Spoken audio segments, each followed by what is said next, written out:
After trying businesses in the restaurant and hotel space, Harrington looks to have found his true calling. At the end of his NBA career, the power forward seamlessly switched from the court to the business world with his company Harrington Wellness, a California-based company that makes cannabinoids, because Harrington's latest passion involves championing the positive effects of medicinal marijuana.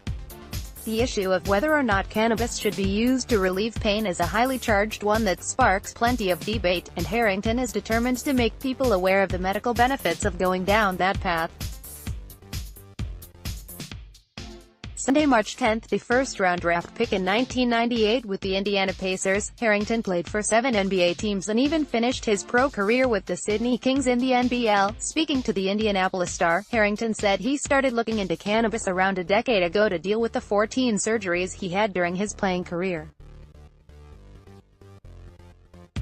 He now employs more than 70 people in 4 states with plans to expand his business to 7 states in America by the end of the year.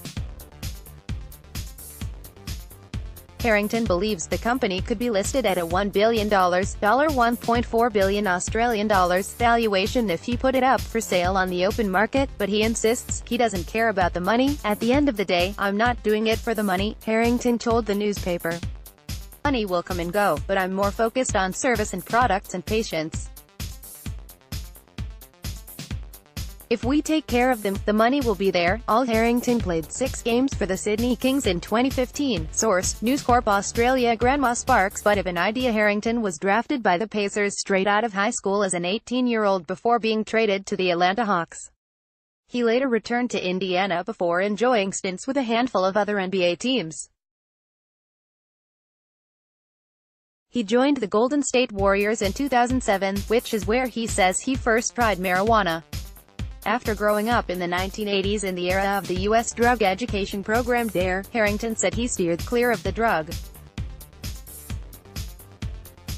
Speaking on the Points on the Board podcast, Harrington said he believed the advertising that cannabis was a gateway drug. "I grew up in Orange, New Jersey, and we had crackheads and all that, and it was like, if you smoke you're going to end up just like him," he said. "Then I came to find out as I got older that one of the guys they used to talk about had PTSD. When I got to the NBA, it was the first time I saw players use cannabis and go out and kill the next night, so I knew it couldn't be as bad as they say." While at the Warriors, the team was in a battle for 8th place in his only season with them and were in Phoenix, Arizona ahead of the final game of the season. Needing other results to go their way to book a playoffs berth, the stars didn't align and Golden State missed the postseason. It all changed in Denver for Harrington. Source: Getty Images. "We get back to the hotel and everybody's all mad because we had success last year, we had a better record this year, and we don't make the playoffs," he said.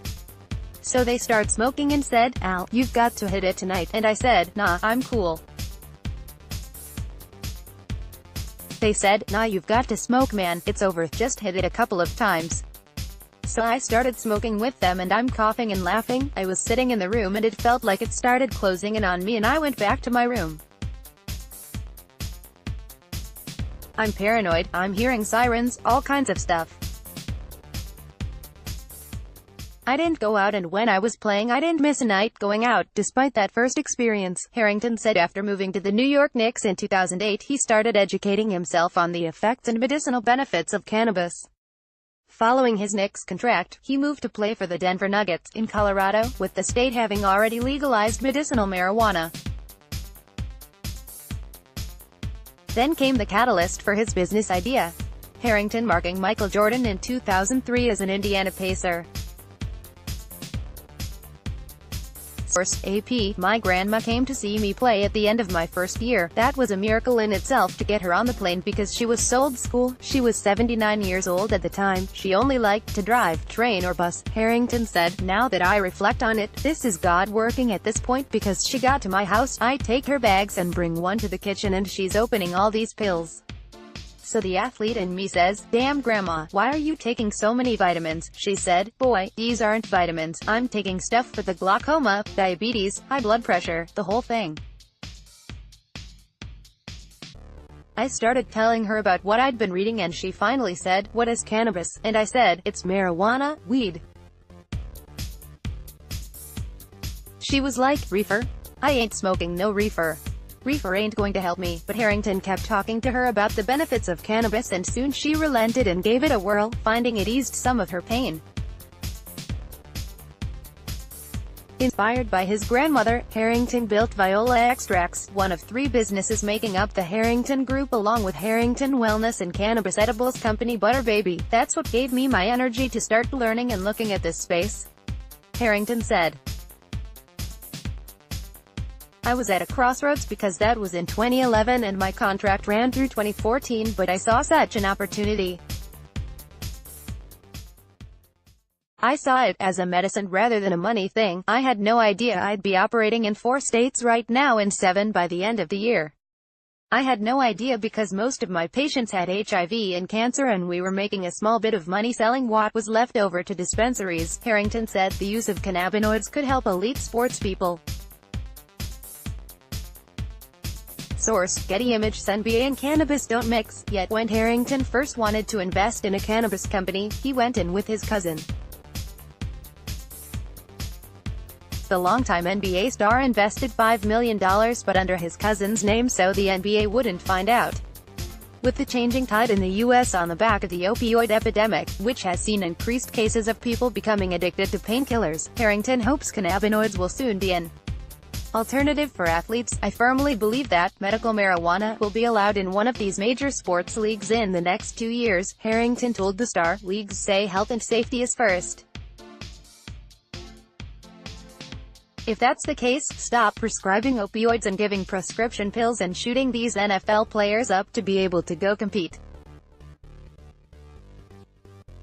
They walk away from the game and their quality of life sucks, and if cannabis can help them and give them quality of life, they should look into it. With his hope of a $1 billion buyout for his company, Harrington said he's uniquely placed to join the likes of Michael Jordan, Tiger Woods, Arnold Palmer, Jack Nicklaus and Michael Schumacher in the billionaire sports person club. Being a professional athlete, banking healthy paychecks made the leap into his business venture easier, because it's an expensive industry to get into with the cost of growing and acquiring licenses able to soar upwards of $10 million just to be able to start out. If you're new to the space, you're going to mess up, Harrington said on Points on the Board. I messed up a lot when I first started, but I was a professional athlete and I could cover the mistakes. But a lot of people don't have that opportunity. One thing I'm very passionate about is trying to create avenues for people of color to be able to participate in the cannabis industry. Harrington is happy with how it's all going. Source: Getty Images.